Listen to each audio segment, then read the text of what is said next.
So they said that there was meconium in the waters, and they said that they were going to take me to theatre. So if you're not sure what meconium is, it's essentially when your baby does a poo in the womb, but it tends to happen only when your baby is under some kind of distress. So meconium in your waters is not a good sign. So there was a whole discussion about me having a cesarean at this point. My partner and I had discussions before all of this, multiple discussions, and we wanted to avoid having a cesarean where possible. I'm not against cesareans. There are times when they're absolutely necessary, but for me at that time, given how my whole pregnancy went, I didn't want to have a cesarean unless absolutely necessary. Those who are in healthcare in my life had advised me to not to rule it out, but to just think about it, because cesarean is a major surgery. You have a major incision in your lower abdomen, and you don't realize how much of that area, the muscles in that area, you use until it gets affected by a cesarean. Even simple things like getting out of bed, lifting things, holding your baby, it becomes more difficult. So after you have your baby and you've had a cesarean, you have to recover from your cesarean as well as look after a newborn, and it can be really, really challenging. So again, not ruling it out, but I wanted to avoid it where possible. But obviously, at this point, somebody says to you, your baby appears to be distressed, we need to get this baby out. Even though cesarean wasn't a part of my plan, but obviously I'm thinking, okay, well, I just want my baby to be safe, so it's a no-brainer. We're gonna go and roll with the cesarean. So the labor ward didn't even see me. I didn't touch the labor ward. I literally went straight from triage straight up to theatre. Getting onto the trolley was torture. Like lying there, just being in pain. I literally got to the point where I was just like, I just want the pain to stop, please. This hurts so bad. I remember getting to theatre and a doctor coming and speaking to me and just explaining to me that because of what's happened, they're planning on giving me a cesarean. Of course, legally, they have to let you know what's going on. But for me at that point, I was just like, listen, can you just please...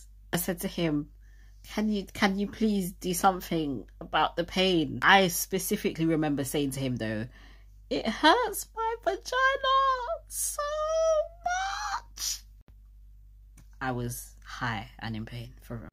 I think a midwife approached me and asked me if I was interested in getting an epidural, and I said yes, absolutely yes. The pain was just so intense. I was like, listen, I would love to do this all natural, but for where I am right now and for how I feel right now, I need the epidural. And I remember my partner was in the room. So me with my like high, half drunk self on gas and air went, babe, did you hear it? Did you hear that? I want to have an epidural. He's like, okay, babe, that's fine. Because the thing is with me and him, yeah, we discuss everything. I don't want there to be any confusion or anything like that. I don't want him to be hearing this kind of stuff like second or third hand. I want to keep the communication open between me and him, despite the fact that I was like high and in pain and everything. So I got the epidural. I cannot describe the relief to you. The relief was immense. So somewhere around this time, there was a bit of a discussion between more than one doctor about whether cesarean was really necessary. They decided to examine me again. And I think at some point there, that was like about 8 centimeters dilated. So obviously through this time, I was still experiencing obviously contractions and stuff like that. The epidural did not completely take away my ability to feel the contractions. I could still feel when my body was pushing. It just wasn't hurting anymore. When the epidural fully kicked in though, yeah, no, I don't think I felt. I could feel a little, but not as much. So if I recall correctly, because I was still a bit fuzzy at this point, I believe that the doctors were in between two minds as if I was going to have a vaginal delivery, but with assistance, like with forceps. It ended up being a question of like forceps versus I think the Von-Too's delivery, which is when they have like the suction cup thing, versus giving me a cesarean. And all the while that this like discussion is going on and stuff, it wasn't that long, but my body was just in childbirth mode. So I was dilating rather quickly. And I just remember them measuring me again. And then they said that I was like about 9 or 9.5 centimeters dilated. I believe it was 9.5. If you don't know, 10 centimeters is like your baby's coming out now, basically. So I'm going to say this is one of the reasons why, like, having a partner, having a loved one, having somebody nearby who can A, stay calm, but B, also know what it is that you both really, what you want for your childbirth is really, really important. Because there were so many things happening. The thing is, being in theatre, like, I'm talking about like the doctors and the midwife, there were like at least 10 or more people in the room. So like people are going left, right, they're having discussions, like it's just all happening. They bring this big thing over with the lights, like a lot of things are happening at one time. It can be quite disorientating. And then of course being high on gas and air, like, and after having the epidural, I was high but not in pain. So now I could kind of take things a lot more lightheartedly. Like at one point there was he a registrar or an anesthesiologist, something like that, this black man that in and amongst all of the people ended up on my left hand side, and he was assisting in theatre. And I remember talking to him and be like, hello, I like you. Why? Listen, in the sea of all of the professionals that I saw during the time of giving birth, it was comforting to me to see another black person. It just was.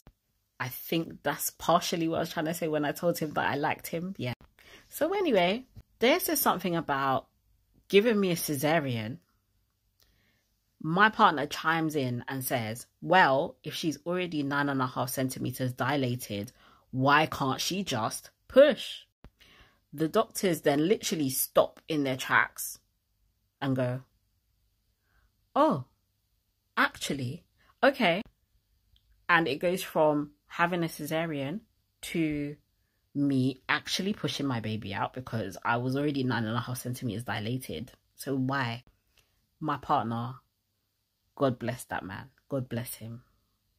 Because just at that moment, he saved me a lot of trouble and stress. And he just spoke up at the right time when I really, really needed that support. He was there. I love that man. So they told me every time I experienced another contraction, they were like, okay, can you push now? I literally pushed like 2 times. They said, we can see your baby's head. You can actually reach down and touch your baby's head. So yeah, I was giving birth. I could actually put my hand down and touch my baby's head. I could feel the hair on his head. They said, one more push and your baby's going to be here.